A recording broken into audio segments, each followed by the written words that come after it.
దేవునితో నడవనివాడు, దేవునితో సహవాసం చేయనివాడు, దేవునితో సహజీవనం, దేవునితో ఐక్యత చెందనివాడు దైవ స్వభావాన్ని, దైవ ప్రభావాన్ని ధరించుకోలేడు. అవి లేనప్పుడు ఊళ్ళో ఎందుకు కొరగాడు? ఉన్నోళ్ళెంతో నువ్వంతే, ఊళ్ళో జనం ఎంతో నువ్వంతే. ఇక నీ ప్రత్యేకత ఏముంది?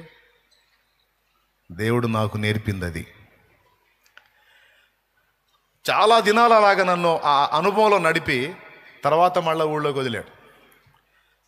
ఎన్నో జీవితాలు ప్రభావితమైన ఎంతోమంది భయంకరమైన వ్యక్తులు మారిపోయారు.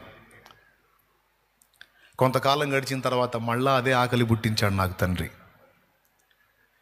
ఒక రౌండ్ నన్ను స్వీకరించాడు, శక్తితో నింపాడు, ఉజ్జీవం చూశాను. మీకు తెలుసా, పోలీస్ డిపార్ట్మెంట్లో ఉన్నటువంటి వ్యక్తులు బాప్తిస్మం పొందారు. వాళ్ళ చేత పట్టబడిన దొంగలుగా ఉన్నవాళ్ళు కూడా బాప్తిస్మం పొందారు. మారు మనసు పొందిన పోలీసు వాళ్ళు, మారు మనసు పొందిన దొంగలు ఇద్దరు కలిసి పక్కపక్కనే కూర్చొని బల్లలో చేయేశారు. ఉజ్జీవం కాదా ఇది? మాంత్రికులు వచ్చి బాప్తిస్మం పొందారు. జాతకాలు చెప్పేవాళ్ళు, చిలక ప్రశ్నలు చెప్పేవాళ్ళు, వాస్తు పండితులు, మొత్తం అనేక మంది వచ్చి వాటిని విసర్జించి మారు మనసు పొంది బాప్తిస్మం పొంది దేవునికి సాక్షులు అయ్యారు. ఉజ్జీవం కాదా? ఎంతోమంది నిజమునకు దేవుడు కాని వ్యర్థమైన వాటిని సేవించి అనేకులు వాటిని విసర్జించి జీవము గల దేవుడు యేసేనని తెలుసుకొని ఆయననే హత్తుకున్నారు. దేవునికి స్తోత్రం కలుగును గాక. ఇది ఉజ్జీవం కాదా? చిలకలూరుపేట పట్టణంలో A1 రౌడీ షీట్ ఓపెన్ అయినటువంటి వ్యక్తులు మారు మనసు పొంది బాప్తిజం పొంది మోకాళ్ళ మీద ప్రార్థన చేసే ప్రార్థన యోధులు అయ్యారు. ఇది ఉజ్జీవ ఫలం కాదా? ఊహించండి. అధికారులు కదిలించబడ్డారు. అధపాతాళంలో ఉన్నట్టుగా ఉన్నటువంటి బలహీనులు, వ్యసనపరులు సైతం మారిపోయారు. ఎంతోమందికి ఇదే చేతులతో బాప్తిజం ఇచ్చేటట్టు నా తండ్రి కృపనిచ్చాడు. ఇదంతా ఎవరి సామర్థ్యం? ఇదంతా ఎవరి ప్రభావం? నాదే? నో, ఇదొట్టి తోలు బొమ్మ, దీని ప్రభావం కాదు. ఈ బొమ్మ పరిస్థితి ఏం చెప్పనా, ఈ బొమ్మ దీన్నే ఇది రక్షించుకోలేదు. ఇది నా భాషలో చెప్పాలంటే ఇది బుస్సు బొమ్మ. నాకే సమాధానం లేకపోయి సస్తే పోయిద్ది అనుకున్నా. అలాంటి నన్ను పట్టుకొని దర్శించి రక్షించి లైన్లో తీసుకెళ్ళి ఆ శక్తితో నింపి సమాజంలో వాడాడు, ఒక కదలిక తీసుకొచ్చాడు. అంత ఆయనది. అది వినియోగించబడిన శక్తి వీసుమంతా కూడా నాది కాదు, నా తండ్రిదే, నా ప్రభుదే. స్తుతి, మహిమ, ఘనత, ప్రభావం యుగయుగములకు నా తండ్రికే, నా ప్రభుకే చెందునుగాక. పట్టణాన్ని కదిలించు నా తండ్రి అని గోజాడితే చుట్టుపట్ల ప్రాంతాలు దాదాపు 160 నుంచి 200 ప్రాంతాలు ఉన్నటువంటి గ్రామాలను, పట్టణాలను, పల్లెలను కదిలించి ఉజ్జీవం తీసుకొచ్చాడు. అంతటితో ఆనక, అంతటితో తృప్తి చెందక ఆయన కదలికలు చూడు, ఆయన కార్యాలు చూడు. కొంత ఉజ్జీవం అలా వచ్చిన తర్వాత మళ్ళా ఆ బయట తిరుగుడు ఆపేసి మళ్ళా రారా అన్నాడు. మళ్ళా తీసుకొని పోవటం అరణ్యపు అనుభవానికి, మళ్ళా శక్తిని నింపటం, మళ్ళా తీసుకొచ్చి ఆయన ప్రభావంతో కార్యాలు జరిగించటం. అట్లా దఫాలుగా ఈరోజు ప్రపంచవ్యాప్తంగా తెలుగు భాష మాట్లాడే వాళ్ళ అటు అన్యులకి, ఇటు క్రైస్తవులకి అందరికీ పరిచయం అయ్యేటట్టు చేసి ఎన్నో ఆత్మల్ని ప్రత్యక్షంగాను పరోక్షంగాను కూడా సంధించి, బలపరిచి, రక్షించి, రక్షణలోకి వచ్చి దిగజారిన వారిని సైతం తిరిగి ప్రోత్సహించి నిలబెట్టి ఎన్నో జీవితాలని ఆయన వెలిగించుకుంటున్నాడు. ఆయన ఆయన ఆయన ఆయన ఆయన నా గొప్ప అనుకోవద్దు, నేను ఎచ్చుల కోసం చెప్పట్లా. అంటే నా లైఫ్ని ఎందుకు నీకు మాదిరి చూపిస్తున్నాను అంటే, ఎక్కడో పుల్లారావు ఇలా చేశాడంటే నీకు తెలియదుగా, ఎక్కడో వెంకట్రావు ఇలా అయ్యాడంటే నీకు తెలియదుగా. అందుకే నీ కళ్ళ ముందు నువ్వు ఎరిగినోడు, కూటమి అయిపోగా నీకు చాలా అందుబాటులోకి వచ్చేవాడు ఒకడు నీ కళ్ళ ముందు ఉన్నాడు. వీడిని అలాగ సిద్ధపరిచి వాడుకుంటున్న దేవుడు నెక్స్ట్ నిన్నే పిలుస్తున్నాడు. రా రా నా కుమారుడా, నా కుమారి రమ్మని పిలుస్తున్నాడు. రా. ఆయన అరణ్యంలోనికి ఆకర్షిస్తున్నప్పుడు ఆ అనుభవాన్ని గుర్తెరిగి ఆయన యొద్దకు చేర్చబడటం ఉంది. చూసావు, ఆయన పిలుస్తూ ఉంటాడు రా అని. పిలిచినప్పుడు ఆయన రెక్కల క్రిందికి వెళ్ళాలి. యేసు నీ కోసం వెతికే నా ప్రాణం అనే పాట పాడుకున్నా. ఎందుకో తెలుసా, కొంతకాలం అలాగా ఆయన అరణ్యపు అనుభవంలో నాతో వ్యవహరించి మళ్ళీ ఊళ్ళోకి వదిలాడు. ఇప్పుడేం దూరం అయింది? పెద్దగా చెప్పండి. ఆ అనుభవం దూరం అయ్యి ఇప్పుడు మళ్ళీ ఊళ్ళో మనుషులతో వ్యవహరించాల్సి వచ్చేటప్పుడు ఇది నచ్చట్లా. అది బాగుంది. ఎవరితో? ఆయనతో జీవితం బాగుంది. మనుషులతో జీవితం అంతగా నచ్చట్లేదు, ఇబ్బందిగా ఉంది. అందుకని ఎంత బాధ ఉందంటే, ఏమయ్యా నన్ను కొద్ది రోజులు ఇలాగ నువ్వు ఇచ్చేసి, కొద్ది రోజులు కొన్ని నెలలు సంవత్సరాలు ఇలా చేసి ఇప్పుడు మళ్ళా ప్రజల మీద వదిలేవు, ప్రజలకి బాధ్యతనిచ్చి ప్రజల మీద నువ్వు పరిచర్య చేయమని వదిలేసావు. ఆ పరిచర్య చేస్తున్నాను, కానీ అప్పటికి ఎంతమంది సంఘం? ఇంచుమించు 8,000 మంది, 6 నుంచి 8,000 మంది సంఘం ఉంది అప్పటికి. అంతమంది ఆత్మలు రక్షించబడి ఉన్నారు, సంఘంగా నడిపించబడతా ఉన్నారు. ఆ దశలో ఏమొచ్చిందో తెలుసా నా మనసులోకి? దేవుని సన్నిధి నాకు దూరం అయిపోయింది, నేను చాలా కొరత కలిగి ఉన్నాను, ఆయన స్పర్శకు నేను కరువు అయిపోయాను, ఆయన నా సమీపంలో ఉన్నట్టే ఉంది, నేను ఆయన చేరుకోలేకపోతున్నాను, ఇదేదో నాకు చాలా దుఃఖకరంగా ఉందని ఏకాంతంలోకి వెళ్ళి, అప్పుడు అలా ఎందుకు ఉంది, ఇప్పుడు ఎలా ఎందుకు ఉంది, ఇలా ఎంతకాలం నడిచిద్ది, ఇట్టయితే కష్టం అని దేవునికి ఇచ్చిన వార్నింగ్ అనమాట. నేను అర్థమైందా? ఎవరికి? వేకువ కోసం కావలివాడు ఆశతో వేచినట్లు, కలత నిండిన నా మనసు నీకై చూచుచున్నది. వేకువ కోసం కావలివాడు ఆశతో వేచినట్లు, కలత నిండిన నా హృదయం నీకై చూచుచున్నది. నిరాశ ఊబి దిగిరాంది, నీపై ఆశ నన్ను నిలిపింది. నిరాశ ఊబి దిగిరాంది, నీపై ఆశ నన్ను నిలిపింది. నీవే చేరకుంటే, నన్ను చేరదీయకుంటే, నీవే చేరకుంటే, నన్ను చేరదీయకుంటే, కన్నీళ్లలో నేనుంటాను, కలలా ముగిసిపోతాను. కన్నీళ్లలో నేనుంటాను, కలలా ముగిసిపోతాను. యేసు నీ కోసం వెతికే నా ప్రాణం, నా తండ్రి నీ కోసం ఈ నా ఆరాటం. మరి యేసయ్యతో ఉంటే ఆనందం అన్నీ ఉంటాయి అక్కడ. మరి జనాలతో ఉంటే ఏముంది? ఇక పిల్లలు కానీ తల్లి పాలు లాగేసినట్టు పాలన్నీ అయిపోతే ఇక బ్లడ్ వచ్చింది. జనాల మధ్యలో పోతే లాగే పనిలోనే ఉంటారు కదండి. అర్థం కాలేదా? మీకు కాదు, అవునా నాన్రేమి మిమ్మల్ని కాదులేమ్మా, మీకు అర్థమైంది. వీళ్ళు ఏదో చూస్తున్నారు, ఏంది ఈ కథ ఏంది అన్నట్టు. అర్థం కాలేదా? ప్రజల మధ్యలోకి వస్తే బతకనిస్తారా? ఓ అబ్బాయి, ఎన్ని సమస్యలో, ఎన్ని బాధలో, ఎన్ని ఇరుగులో, ఎన్ని ఇబ్బందులో, ఎన్ని స్పర్ధలో, ఎన్ని ఫీలింగ్సో, ఎన్ని అలుగుళ్ళో, అటుబడి ఇటుబడి అటుబడి పిచ్చి ఎక్కిస్తారు కదా. ప్రజల దెబ్బకి బిత్తరపోయి, అయ్యా ఉద్యోగం కావాలన్నాను కానీ నేను నిర్జీవం అయిపోయేటట్టున్నాను, వాళ్ళల్లో ఉద్యమం ఓకే కానీ నాలో నిర్జీవం ఏర్పడింది, నిస్సత్తు అయిపోయాను, ఏదో తేడా పడేటట్టున్నాను.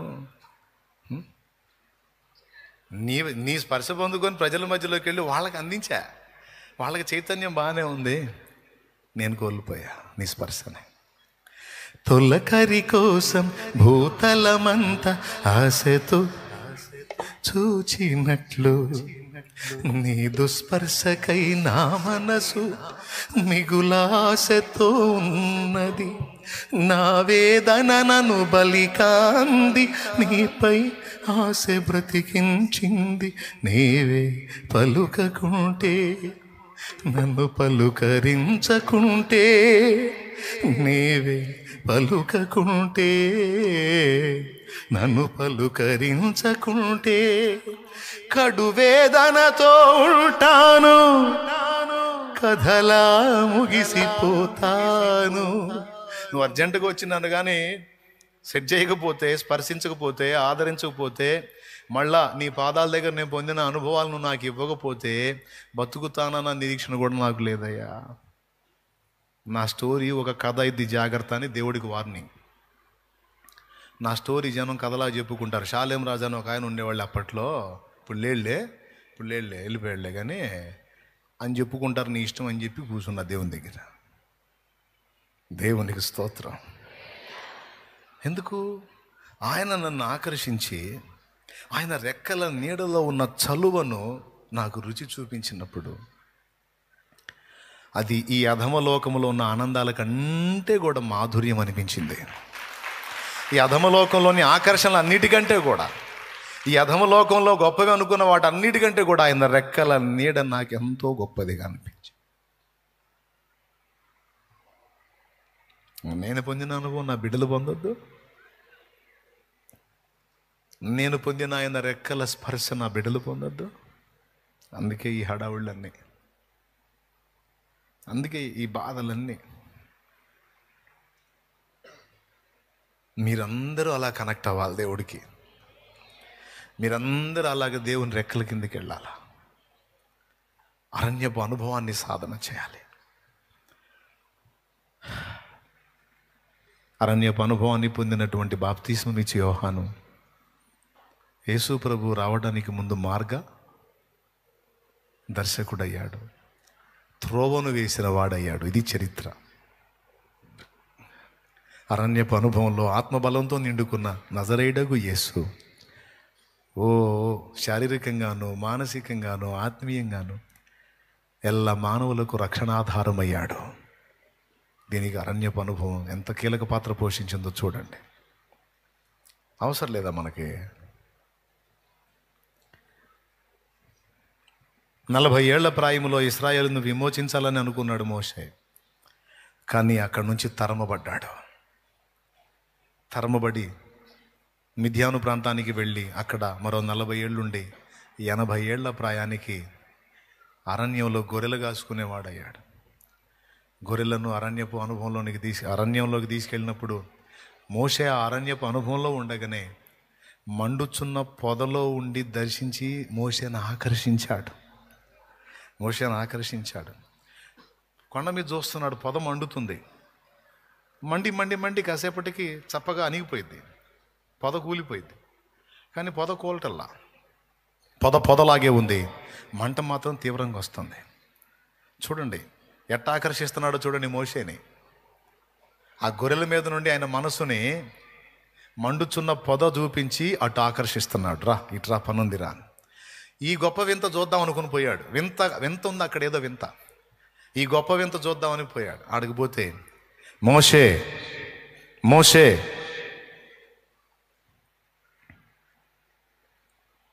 దగ్గరకు రావద్దు, నీవు నిలిచిన భూమి పరిశుద్ధమైన భూమి, నీ పాదరక్షలు విడు.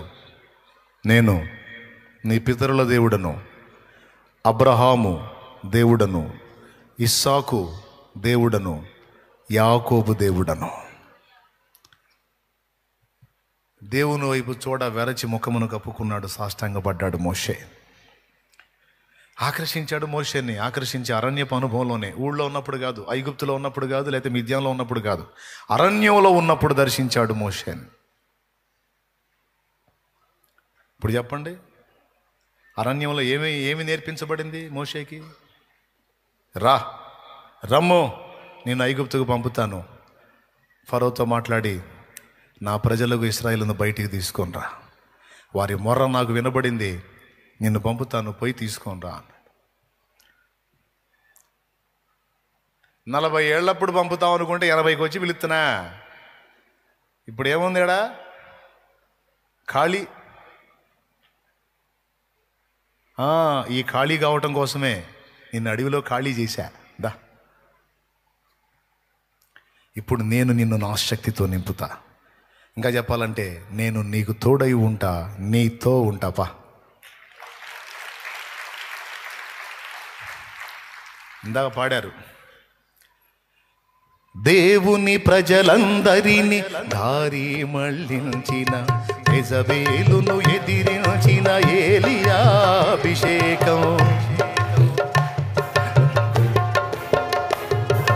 దేవుని ప్రజలందరినీ దారి మళ్ళించిన, యెజబేలును ఎదిరించిన ఏలియా అభిషేకం.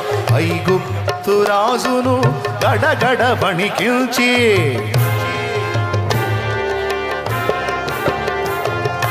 ఐగుప్తు రాజును గడగడ వణికిల్చి తన వారిని విడిపించిన మోషే అభిషేకం, తన వారిని హల్లెలూయా హల్లెలూయా ఆరాధన, హల్లెలూయా హల్లెలూయా కురిపించుము దేవా నీ ఆత్మవర్షము,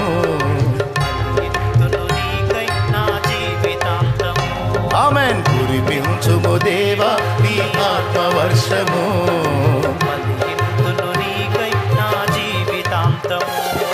హల్లెలూయా హల్లెలూయా హల్లెలూయా హల్లెలూయా హల్లెలూయా ఆరాధన, హల్లెలూయా హల్లెలూయా హల్లెలూయా హల్లెలూయా. ఎంత బాగుందో అది.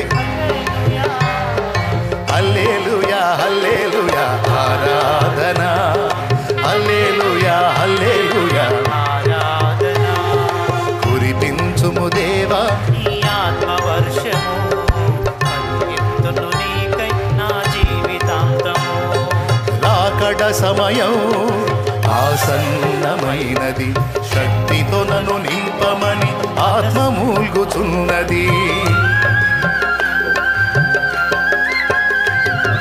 రాకడ సమయం ఆసన్నమైనది, శక్తితో నన్ను నింపమని ఆత్మ మూల్గుతున్నది. ఆరంభ సంఘములో ప్రారంభమైన అగ్ని, ఆమేన్.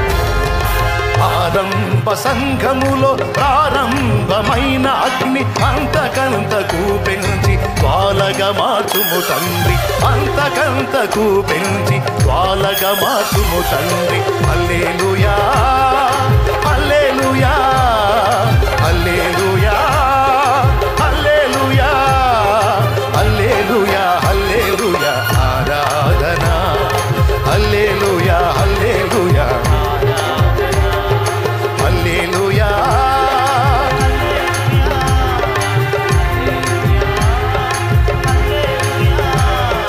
హల్లెలూయా హల్లెలూయా ఆరాధన, హల్లెలూయా హల్లెలూయా కురిపించుము దేవా నీ ఆత్మవర్షము, బలియంతును నీకై నా జీవితాంతము. కురిపించుము దేవా నీ ఆత్మవర్షము, పరిగెత్తును నీకై నా జీవితాంతము. హల్లెలూయా.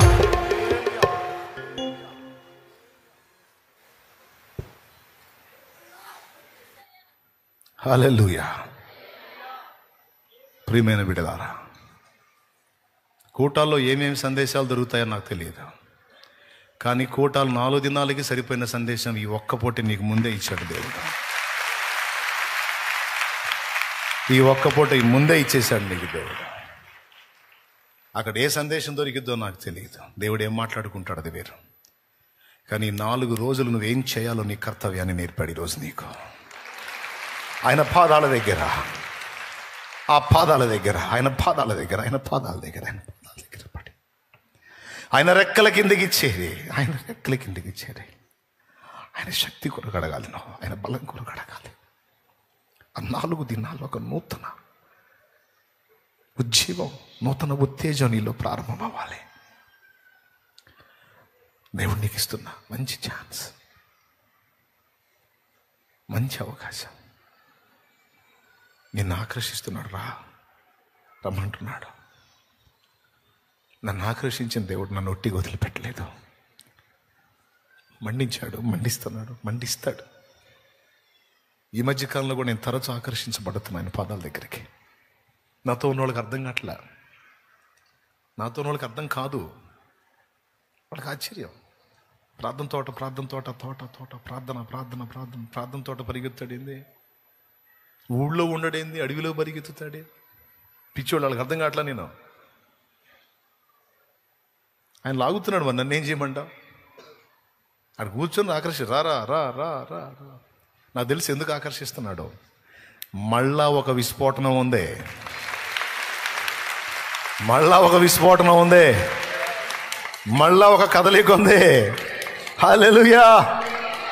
మరి ఒట్టిగా పిలవడో, ఒట్టిగా కూర్చోబెట్టడో, ఖాళీ టైం పోయింది అనుకుంటాం, ఖాళీ అయిపోయింది అనుకుంటాం, అయ్యో చేయాల్సిన సమయం అంతా వేస్ట్ అయిపోతుంది అనుకుంటాం. ఆయనతో కూర్చుంటే వేస్టా? ఆయన సన్నిధి నిలిస్తే వేస్టా? ఆయన రెక్కల కింద ఉంటే వేస్టా? పిచ్చోళ్ళు అట్ట అనుకునేవాళ్ళు, పిచ్చోళ్ళు. ఆయన రెక్కల కింద ఉండకపోతేనే వేస్ట్ మొత్తం. ఆయన రెక్కల కింద ఉంటేనే సాధ్యం సమస్తం. కదిలిస్తాడు నా తండ్రి. నా మీద నమ్మకంతో నేను చెప్పట్లా, నన్ను పిలిచిన వాని మీద విశ్వాసంతో చెప్తున్నాను. ఏమేం కార్యాలు చేయబోతున్నాడు మరి. పిలుస్తున్నాడు రారా అని. మరి నేను సిద్ధం, నేను ఆల్రెడీ అదే పనిలో ఉన్నా. మరి మీ సంగతి ఏందో మీరు తెలుసుకోండి.